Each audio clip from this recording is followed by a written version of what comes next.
This is the North End. This is the North End.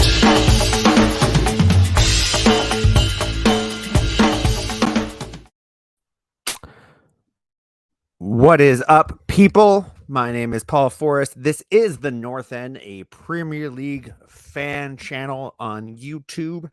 YouTube, yeah, it's the wave of the future. It's what we're all doing now, so we had to be on it. It's just a thing. Just deal with it. This is a very special show. It is the age-old question that I think a lot of fans ask themselves in the off-season. What would I do this summer if I was in charge? We've done a few of these shows so far. We did a Man United, we did an Aston Villa, we're going to do a Tottenham. We're doing today, however, a Liverpool special. I'm going to bring my buddy on right now. Aizaz, how are you, buddy? I'm good, mate. How are you doing? Missing the football, of course, like we all are, but hey, yeah, things so like this make up for it. let's talk about that, because some people miss the football like me and we haven't seen it in a while, and some people miss the football like you who were in Paris and saw a game a little bit later than the rest of us when you were at the Champions League final. So I'm going to be remiss if I don't talk about what was that like, because I'm genuinely curious. The whole Paris experience, to be honest, overall was still great, even though there was the controversy and we lost the match as well. I think from the perspective of having all the Liverpool fans together in one place, and just like pre-parties and fan parks and everything, it's an unbelievable experience. And I kind of feel like any team from the Premier League that is able to go and create an atmosphere like that. Like apparently Rangers had something similar in Sevilla, for example, for the Europa final.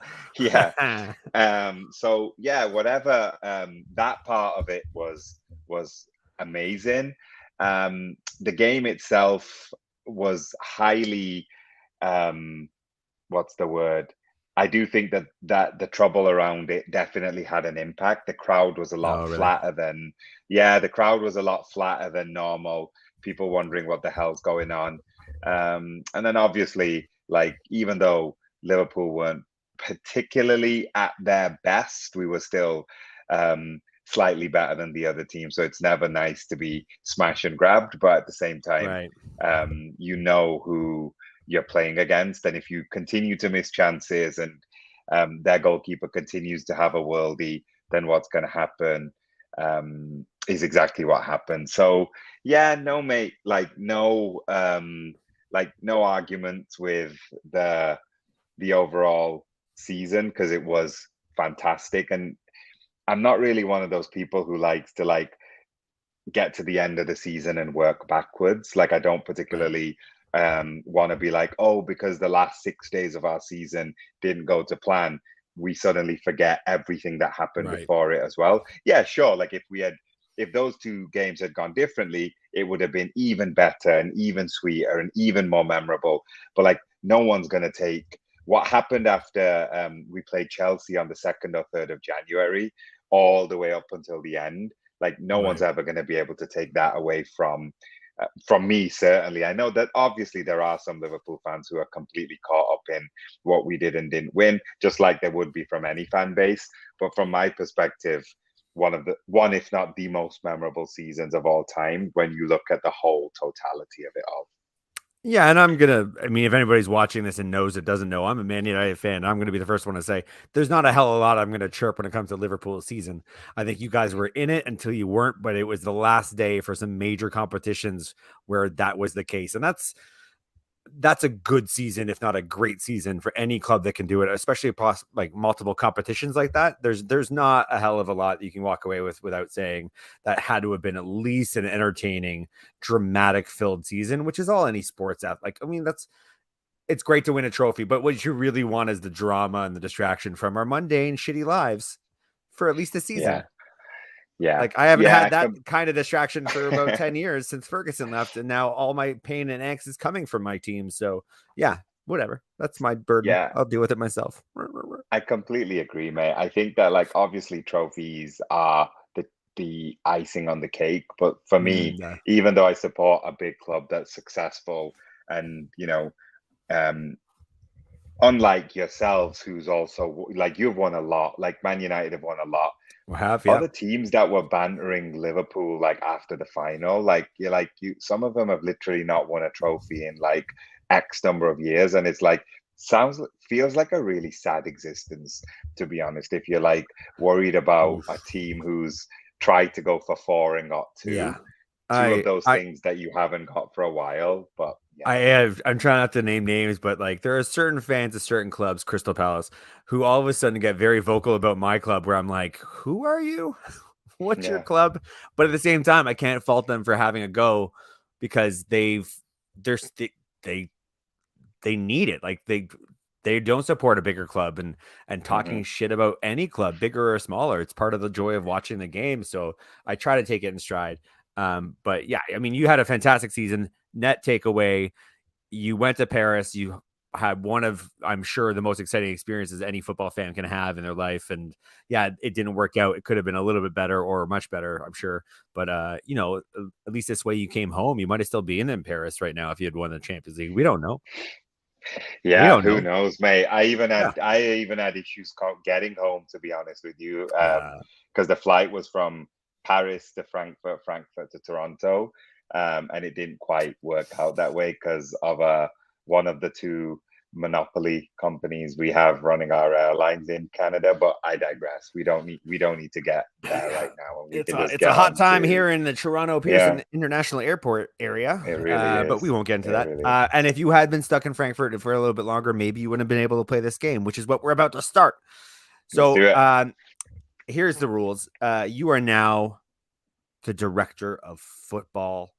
The first thing I'm going to tell you right now, I know you're probably going to say it anyways, but I'm going to caption this as being the challenge is where you are at right now as a team, as a club, as a squad. How do you catch City? Yeah. Or at least stay in that race with them for a couple more seasons where you have a chance to catch City, where the drama of this season could maybe tip in your favor next season and the season after. I'm going to give you a chance to first tell me where you think your state of the club is. And it's very much in the mind of, okay, well, you just got hired. You're the director of football for Liverpool FC. What are you going to say to the fans? What is it you're going to get quoted about? What's the clickbait going to say your plan is? What is your take and assessment of this club and the condition it's in right now? Yeah. So before we get into that very moment, I have to say, having watched earlier ones of these, particularly Luke's, I love how he never broke character. Like that man was the director of football for Aston Villa. So that's what I aspire to be as well. He took it as a game and he turned it into like an acting audition or monologue. It was fun. It was phenomenal. It was absolutely, I had the biggest smile on my face when I was watching it because I was like, this guy's not breaking character at all. So with that in mind, hi, Liverpool fans. I'm your new director of football. Delighted to be here. And the soundbite I want to kick this off with is not only are we trying to catch Man City, but what I'm trying to do in this close season is go back out swinging for the 4 trophies. So we came so close to the quadruple last year that we got a taste of it. And I've been talking to Jurgen and I've been talking to the team, and we're going to try and make some moves this summer that gets us swinging for the fences again. So no playing it cool, no trying to figure out like what we're going to do in terms of just trying to catch Man City in the league. But at the same time, we need to go one step further in the Champions League and also try to emulate what we just did this last season in the 2 cup competitions. So we're going to need a deep squad. And what I'm going for here is the same numbers as we had this year, because clearly, even though we fell short right at the end, I do put 2 of those things down to the African Cup of Nations. That was a factor. We don't need to worry about that as much this time around, because although the World Cup is smack bang in the middle of the season, we also have the little rest period that means for our star striker, Mohamed Salah. So yeah, I kind of feel like what I'm going to do is 1 in, 1 out. I want the same number as we had last year. And the soundbite is we're not just trying to catch City. We're trying to go for all of them, and I'm saying it with my chest. We are going for the quadruple.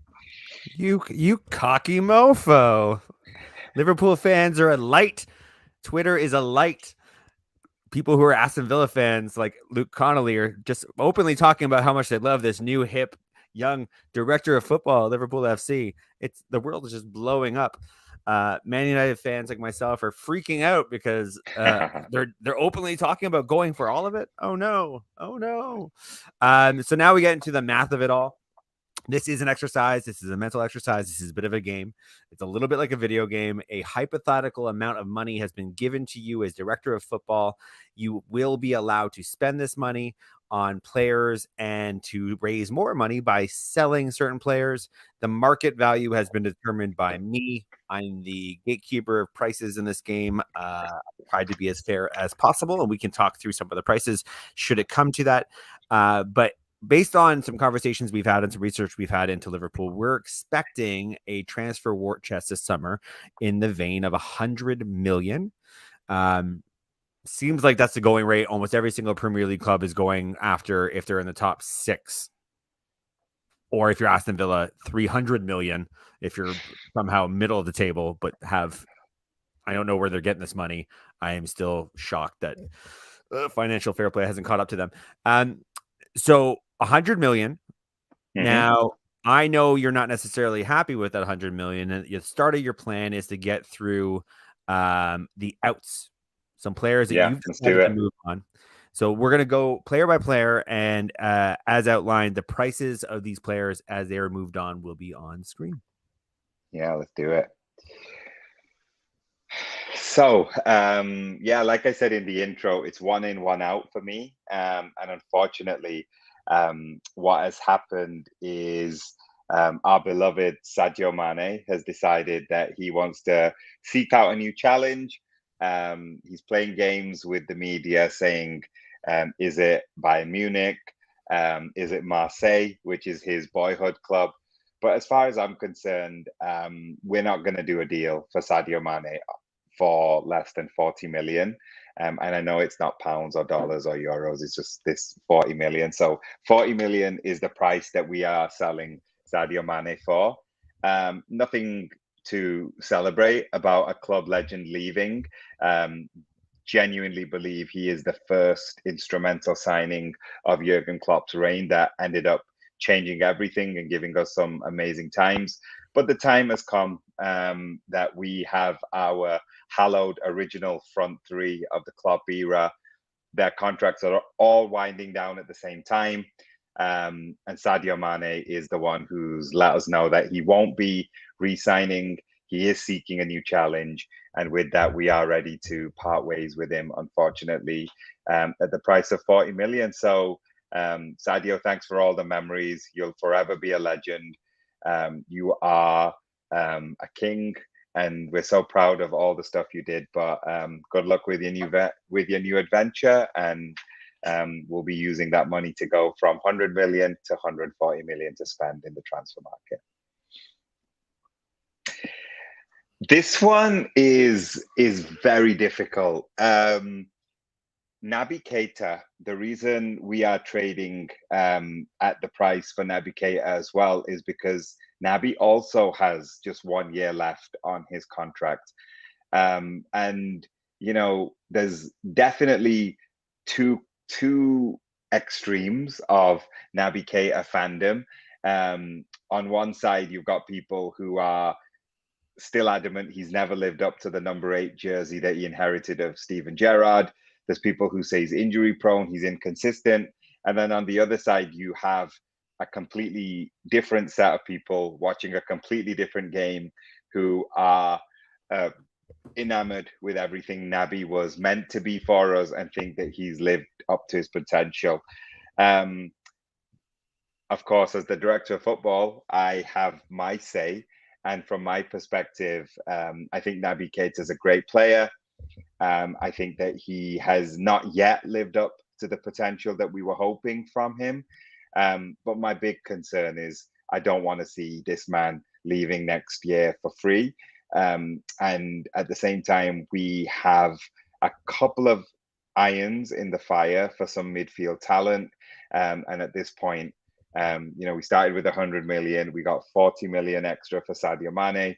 This 30 million is actually going to be very much required in what we're trying to do. So, Naby, thanks for the Champions League. Thanks for the league, but we will be doing business at 30 million for Naby Keita.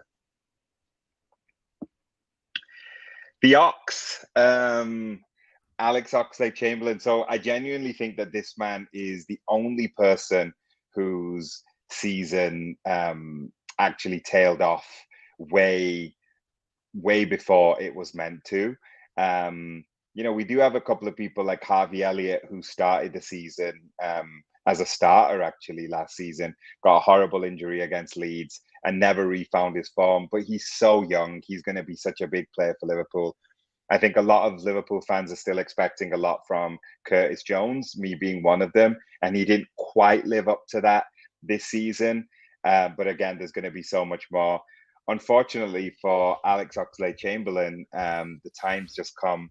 That first season, which was a long time ago now, 2017, 2018, he was a fantastic addition to our midfield, scoring goals from outside the box, important goals. Loved a goal against Manchester City, and then he did his ACL.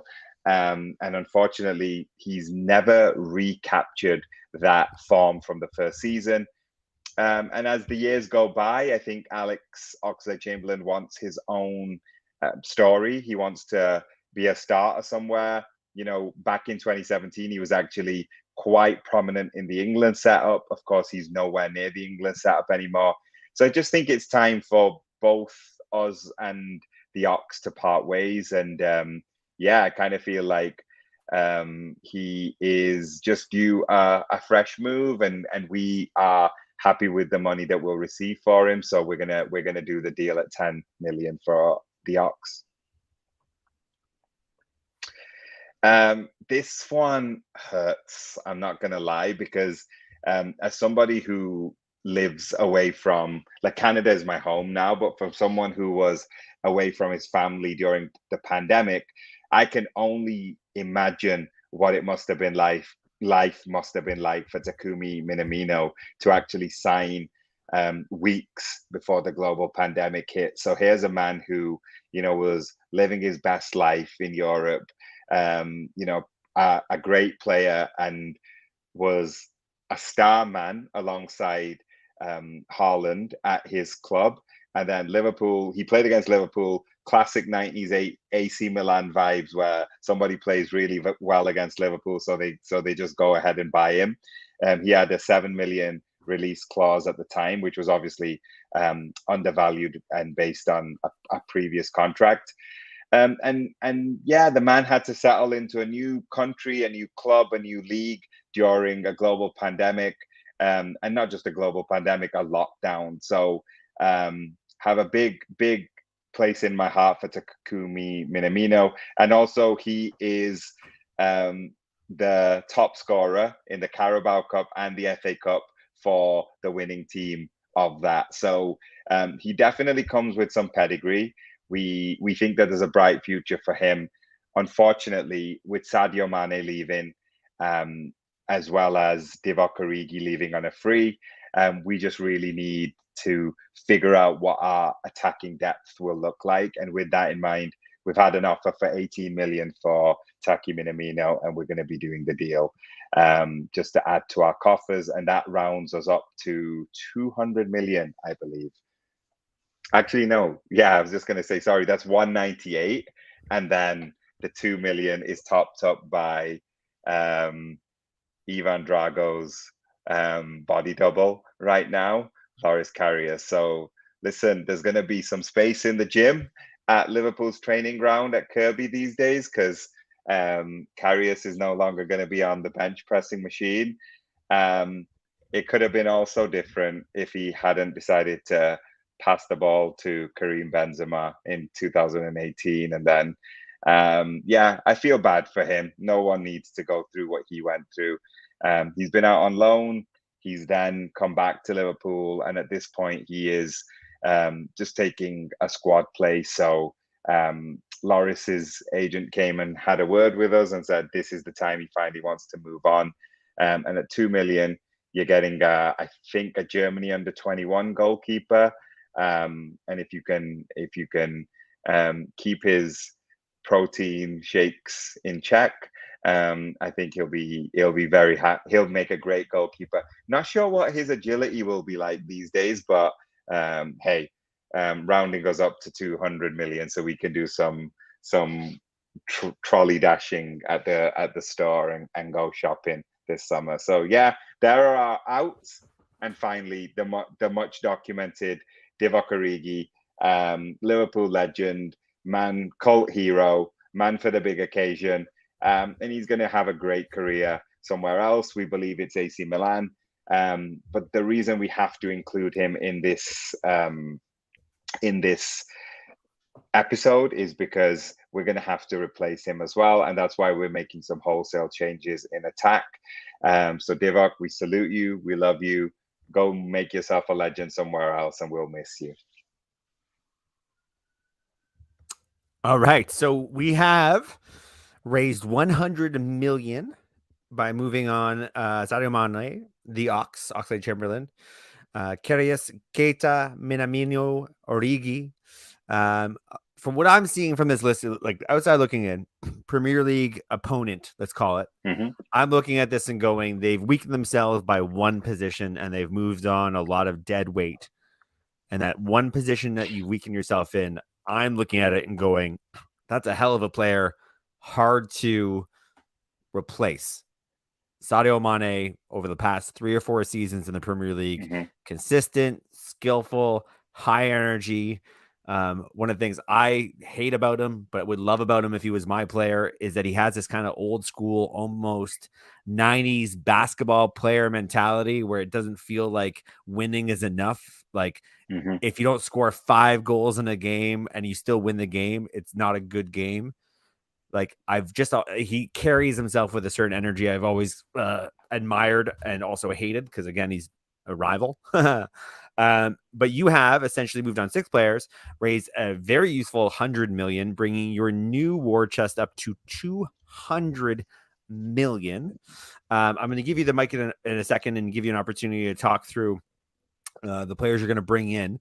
But I think at this point, we can maybe talk about generally what kind of targets you're looking for, what kind of profiles you're looking for, and then we can take that generic information and we can apply it to your final selects.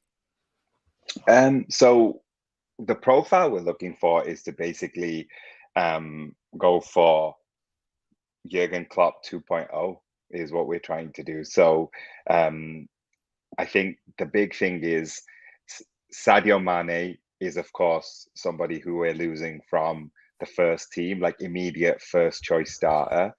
And what we're trying to do is very ambitiously try to strengthen the first team with this 200 million. So normally I'm the first person to turn around and say, hey, if you're losing Alex Oxlade-Chamberlain, you're not necessarily going to strengthen the first team with his replacement. But what we've been able to do is raise enough money at this point, particularly because NABY KEITA is on the fringes of the first team, to actually try and create some like, what's the word I want to say, like fresh impetus to that first team. That's what it is. Like we feel that losing such a huge part of the first team, because Sadio Mane has been a mainstay since he signed in 2016. So for 6 years, he's been in that first team. Now, bear in mind, there have been some great games without Mane. I hate to remind you, Paul Forrest, but like he didn't start at Old Trafford this season, and that one went all right for us. Didn't need him. And I believe he didn't start the last May as well when we won 4-2, I believe, at Old Trafford. I think he didn't start that day as well. So there are games against big rivals that Mane hasn't played. That said, Barcelona 4-0.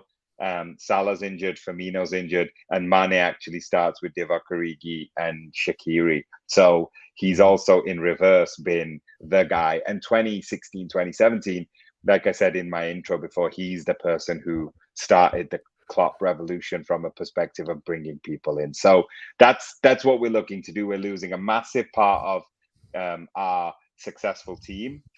So how do we somehow bring enough talent in at 200 million that actually is even able to maybe fill the hole that Sadio's leaving, but also enhance it even more?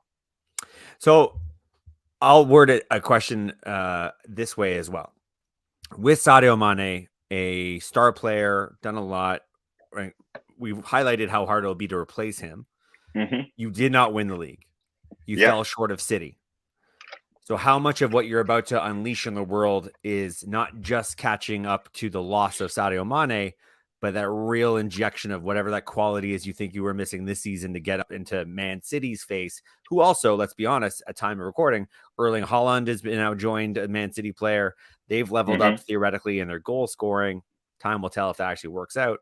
But how much of that has gone into your thinking in addition to replacing Sadio Mane? Like, what other things do you think you need to bring in this transfer window to even like get up to that level that you weren't at this season?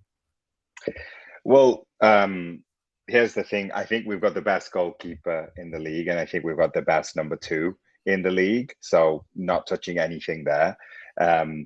Defensively, we are stacked. I'm bringing Nico Williams back from his loan at Fulham, and he will now be Trent Alexander-Arnold's understudy and will play right back when we need another right back. He just had another great game for Wales the other day. He's going to go to the World Cup as a starter. So very proud of him for that. So what we'll have is Trent Alexander-Arnold and Nico Williams at right back. We'll have Andy Robertson and Kostas Tsimikas at left back. In the center of defense, we've got Virgil van Dijk, Joel Matip. We're stacked. Ibu Kanate, Joe Gomez, and we're going to keep Nat Phillips around as well, because like I said before, it's not just about catching Man City, it's about even trying again to go for those 4. So we're not touching the back. I think we're set there. I think we've got that for another couple of years. There has been criticism before that we didn't have the backup fullbacks. I think we now know we have that with Kostas Tsimikas, but my belief and Jurgen's belief and our belief is that Nico Williams is now ready to be the understudy to Trent. So we're not touching that. And correct me if I'm wrong, I think we did have the best defensive record. City outscored us, but I think we may have conceded just less than them or not. It was very, very close anyway. So defensively, I think we're pretty happy.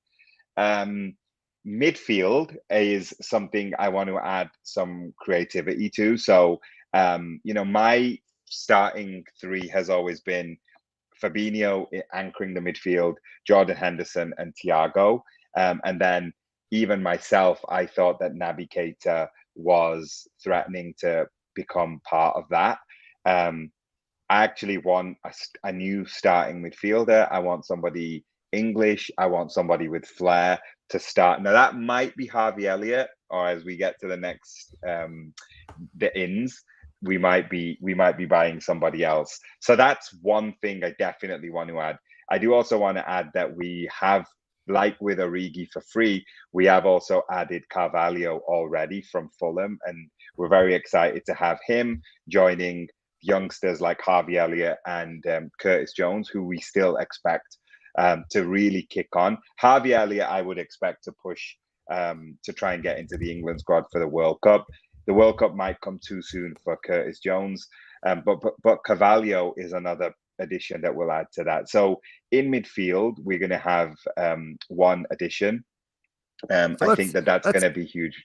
Okay, let's get to it now. I think we can start revealing some players. By the way, these youngsters are never going to play once you like show the world the signings you're about to make. Be prepared to send a lot of the kids you just talked about out on loan because fair enough. They're not going to come on. They're not. Okay. Let's debut your signings. 200 million spent by the new director of football at Liverpool. Here we go. So we have done the deal that's going to get us to be able to sing the Beatles from the Cop to Anfield Road. We are going to be singing Hey Jude, because Jude Bellingham is our first big marquee signing. Now, arguably, you would say that one of the big areas of improvement that Liverpool could make is the creativity coming from midfield. We know what Thiago brings, but at the same time, Thiago Alcantara has unfortunately struggled with injuries. Even this season in the Carabao Cup, he pulled up. Right before the FA Cup, there was a scare that he wasn't going to play. And even in the Champions League final, there was a moment where people were worrying that NABY KEITA was going to have to deputize for Thiago. Jude Bellingham is a supremely talented young player. He's an athlete. We can't wait to bring him in. And he is actually going to start the first game of the season as long as he trains well and as long as everything's going to go right. We're going to give him the number 8 shirt. So he's going to take the shirt that NABY KEITA will be vacating, and we're going to put our faith in some English midfield talent with Jude Bellingham. And yeah, I feel like this is the signing that's just going to add that extra element that we haven't had consistently in these last couple of years. Thiago brings it, but what we want is someone even more athletically dynamic than Thiago, particularly because he's not towards the end of his career. He's not had those niggly injuries in recent years as well. So Jude Bellingham is going to be our first signing, and we're excited to have him join Jurgen from his old team, Borussia Dortmund. Okay, so the number 2 is we're shopping again in the Bundesliga. So Christopher Nkunku is somebody that if you've not watched him play and you've not seen that much of him, you really should take a look. Now, this is a guy who came up and obviously, just like Paul was poking me saying that we're going to have some young on, Paul Nkunku couldn't break into the Paris team because he had competition in the name of Kylian Mbappe, Neymar, Edison Cavani. He just couldn't get any game time. And then he's made his way over to the Bundesliga, where he has lit up the league. So this man this season, in 51 appearances, he got 34 goals and 18 assists in all competitions. So that means he was the 4th highest scorer in the Bundesliga, behind obviously Lewandowski, obviously Haaland, and the Czech Republic striker Schick. So Nkunku was 4th in the top goal scorers, but he also added 18 assists. Now, this is the reason why we're going for Nkunku and not the man who I will give a bit of love to in a second. Nkunku can actually play a bit deeper than the front 3 as well. So officially, he is a forward, but he can come from deep and be a winger, a deep-lying midfielder that runs forward. We're actually super excited to have him join the team. And we just think he's going to be available in so many different roles. If he was starting immediately, we would want him to be part of the front line. But at the same time, back to what I was saying about Jude Bellingham, imagine you've got some of the forwards playing. So you've got Diaz, you've got Jota, you've got Salah, or someone else we're going to buy. And then Nkunku is able to also complement that. I think that that's the final nail in us really trying to attack against those low block teams. Because you have to remember, the points that we did lose at Anfield, it always came against teams who were happy to sit back, and no beef with that. I realize that Anfield is a daunting prospect, but what it means is we need more tools in our Swiss Army knife or our German Army knife. And Christopher Nkunku is one of those that we're going to add. And then just adding the next one, Arnaut Danjuma. So Danjuma has had some experience in the Premier League. He did play a season for Bournemouth. But this one is going to be someone who's not going to start straight away. So on paper, our starting front 3 will be Luis Diaz, Mohamed Salah, and Diego Jota. We're going to have Nkunku pushing for one of the starting berths as well. And obviously Bobby Firmino, a legend of the club, who's also in the last year of his contract, can also come off the bench. But we are losing Divock Origi, and at the same time, we're losing Taki Minamino. So we are going to need a bit more depth for all attacking on all fronts. Danjuma is currently playing at Villarreal, where he plays a prominent role. So is he going to be happy with just being a squad player? Well, we're going to have to see how that first season goes, because, of course, we do know that the contracts of Mohamed Salah and Roberto Firmino are also coming to an end. And, you know, we also have to start that forward planning. So having Danjuma with us could be a big part of our future. It's time to sign him now. And at 40 million, we think that this is a player who is only going to kick on from here. We love his character. Just read a bit about his backstory as well. Like, you know, he's had not exactly a privileged life. He's actually come through a lot of difficult times. And we just feel like that kind of grit and determination that we've also seen in Mane and Salah is just going to complement the Liverpool attack so much. And we're rolling the dice. So again, have to prepare just in case Mo and Bobby aren't able to agree terms. Why not bring in somebody who has terrorized a couple of English defenses actually over the last few years? Tottenham fans won't want to see him.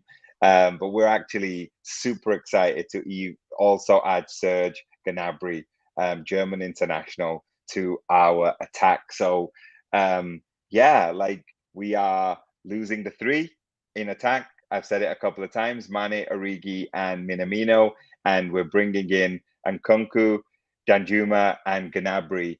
And then we're just going to see who is ready to come in and when. Now, obviously, it goes back to saying what I've said a couple of times, is this is all part of planning for the future and also attacking on all four fronts. But we don't think that our defense was a problem this year. In fact, if anything, we think that the centre-back pairing and then the depth at full-back is something that we are very confident in. We think we've got the best goalkeeper in the league. But where we fell short at different times were the different challenges people were able to provide us. And even if you look at the Champions League final, you know, we had the chances. We didn't take the chances. You could say on one side, Thibaut Courtois was the man of the match, but at the same time, we just want to put even more emphasis on attack as we move forward. We think our defense can deal with it, and we just don't think that other defenses can deal with this level of firepower. So, I mean, level of firepower is an understatement. I think I'm going to reiterate from what I said earlier. If you sign these guys, your kids are never going to play because you've automatically got the deepest level of attackers in Europe. And that's not even a controversial statement. That's just like an obvious thing that's going to happen. Like, this is not just prepping for Mo Salah being gone. This is potentially a Mo Salah replacement plan. I don't know what you do if you have these guys and you sign Mo Salah. I mean, you have to be Phil Jackson-like in your management of egos to get these guys to all be on board with the limited amount of playing time they'd have to expect.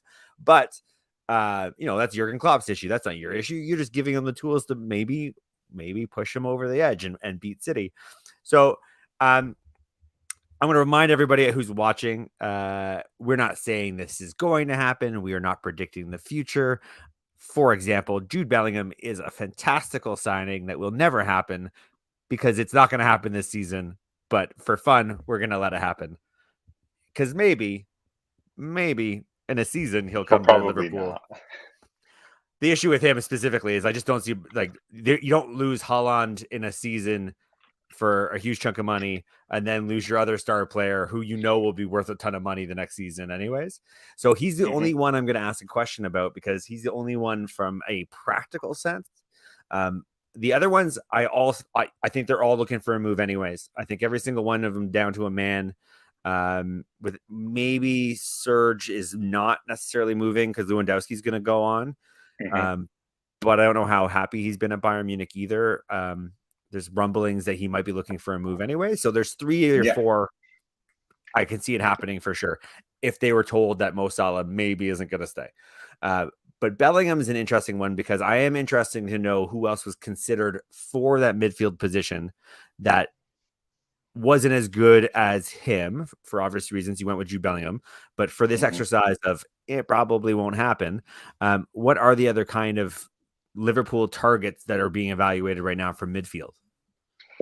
To be honest, mate, if we weren't going to get Bellingham, then I would play out with KEITA for this season. Like I don't think the way Jurgen Klopp builds his team, it's not wholesale changes. This is obviously me coming in as director of football. I'm the person bringing this impetus of signing big names. Yeah.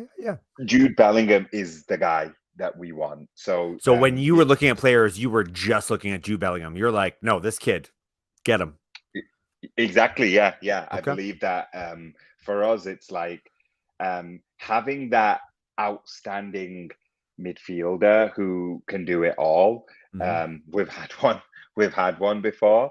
And I mean, we've had a few before, but in recent years, we've had one before. And I think one of the things is it's just set up for somebody to come and be one of those talismanic figures. Arguably,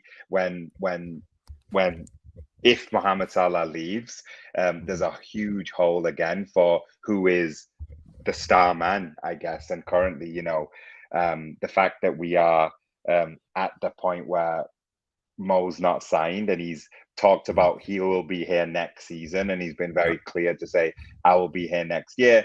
It just means we're having to get to a point where we really need to tighten up what's our plan from even like a star level for the next couple of years. Like, who's going to sell the shirts around the world? Who's going to be the person who really helps us also don't fall into that commercial trap, director of football. Don't fall into that commercial trap.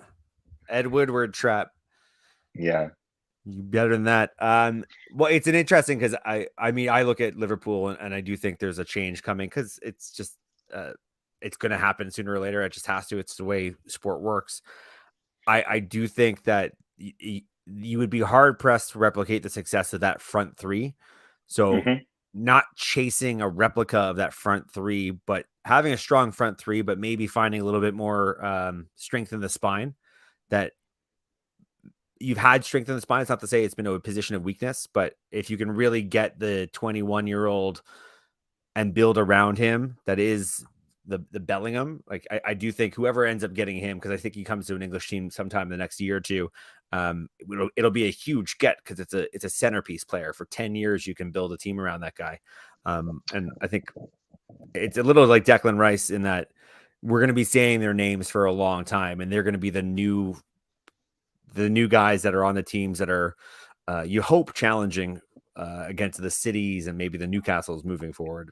But yeah, everybody out there, I'm going to put it out there. If you're watching, throw us a note, make a comment. We'd like to hear your thoughts on this. Did the director of football get it wrong?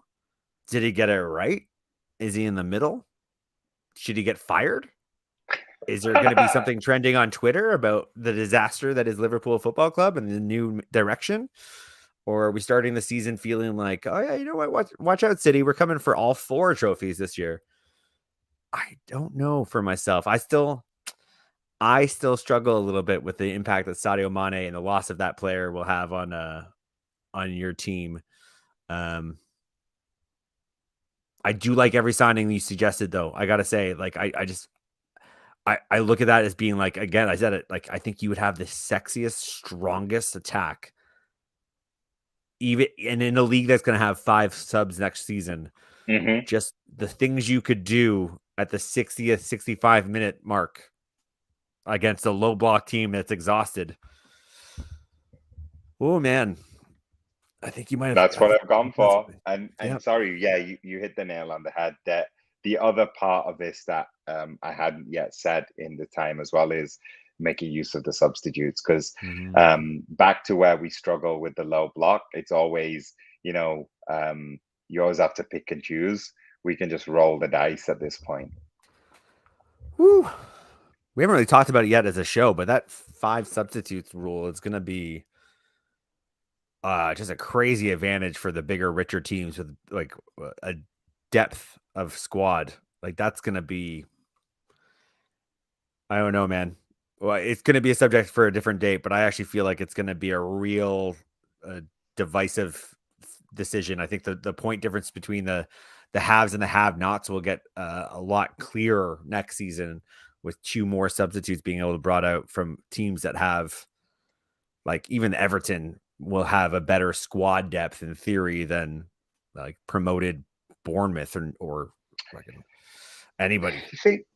Thing is though, even those teams though, like surely you still want to bring on like a fresh pair of legs, like, you know, Yeah. if you've got, yeah. So I feel like at that point it's like you see people and you see teams certainly in like towards the end of the season, but even around Christmas time and like around 80 minutes, like you've got a person who is a great player for them, but like really struggling to play. Surely, like an athlete bringing on someone who's got fresh legs and just is able to make that like extra 2-3 yard run. You think it's like that, but how many of these guys, how many of these teams have got fresh legs that are Premier League quality legs with a Premier League defender's ability or instinct or attacker's ability or instinct? Like the amount of actual Premier League quality players that are on Premier League teams, it's not that high when you get into like the 12 to 20 positions in the league. Like they may have 7-8 guys who are Premier League quality, and then they've got some guys that they're just kind of carrying, and that's in their starting 11. And then you get into their sub list and it's kids or it's guys that helped get them promoted 3 years ago or the year before or whatever it is that are just not playing for a reason in the Premier League. And yeah, you can throw them on, but like Gary Cahill would be like an example of a guy that might be somebody that you rely on bringing on. Like a couple seasons ago, he would have been one of the guys that would have been a sub for a team that had 5 subs. And that's not going to get you anything. That's terrible. Anyways, loved it. Super job. Raised 100 million, added to your first 100 million, spent 200 million on 4 players. Every single one of them to a man, I think, is an impact player. I do think you assembled one of the sexiest, fastest, most skillful and silky front 3 attack rotation options football has ever seen. It is a fantastical game full of fantasy and wishful thinking. So there's a reason. But I think it was really impressive what you put together. And I wish you and your team all the best this season in this fictional exercise. And then in real life, I hope you fail miserably. Well, thank you. I'll take it. I feel like if a United fan was wishing me well or wishing us well, there would be something wrong in the universe, and we'd be paying for it somewhere else. So yeah, exactly. He gets it. Don't slip up. Okay. That's it, folks. Comments, like, subscribe, share, post. If you're from Toronto and you're a Liverpool fan, then you already know this dude. But what you don't know is that he loves likes and subscriptions, and he loves shares, and he's a sicko for that. He gets off on it. So do I. We're both sickos. So help us out. But beyond that, I'm going to wish everybody a good night. God bless. Be well. Be safe. This has been the North End Premier League podcast. Director of Football Game. Bye.